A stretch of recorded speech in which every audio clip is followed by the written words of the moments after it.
2029 मध्ये शिवसेना आणि भारतीय जनता पक्ष स्वबळावर लढू शकतात असं मोठं विधान मंत्री संजय शिरसाटांनी केलं। प्रत्येकाला पक्ष वाढवण्याचा अधिकार आहे, राजकारणात कधी बॉन्ड नसतो, काहीही कधीही होऊ शकतं असं सूचक वक्तव्य शिरसाटांनी केलं। ठाकरेंना वाटतंय की काँग्रेस एनसीपी त्यांच्यासोबत राहील, पुन्हा त्यांच्या नेत्याला ते मुख्यमंत्री करतील, पण उद्धव ठाकरे यांनी वास्तविकतेला सामोरं गेलं पाहिजे असा टोला देखील शिरसाटांनी लगावलाय। तर शिरसाटांच्या वक्तव्याला मुख्यमंत्री फडणवीसांनी उत्तर दिलंय। शिवसेनेमध्ये बोलण्याचा अधिकार फक्त एकनाथ शिंदेंना आहे, शिंदेंनी वक्तव्य केलं तरच मी प्रतिक्रिया देईन असं फडणवीसांनी म्हटलंय। प्रत्येक पक्ष हा आपापल्या पद्धतीने तयारी करत असतो। 29 ला भाजप स्वबळावर लढणार का?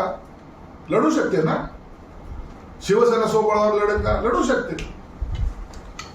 असं राजकारणामध्ये कोणताही काय बॉन्ड किंवा अग्रीमेंट नसतो की या येणारी निवडणूक आता आपण अशी लढणार आहोत तशी लढणार आहोत। एका जागेसाठी शिवसेना भाजपची युती तुटताना आपण पाहिलेली। उभाट्याला जर असं वाटत असेल की काँग्रेस आणि राष्ट्रवादी त्यांच्या बरोबरच राहणार आहे आणि पुन्हा त्यांच्या नेत्याला ते मुख्यमंत्री करणार आहेत, तर ते स्वप्नात आहे, स्वप्नात। मला असं वाटतं की शिवसेनेमध्ये बोलण्याचा अधिकार हा केवळ एकनाथ शिंदेजींना आहे। एकनाथ शिंदेजींनी जर काही एखादं स्टेटमेंट त्या ठिकाणी दिलं तर मला तुम्ही त्याच्यावर विचारलं पाहिजे।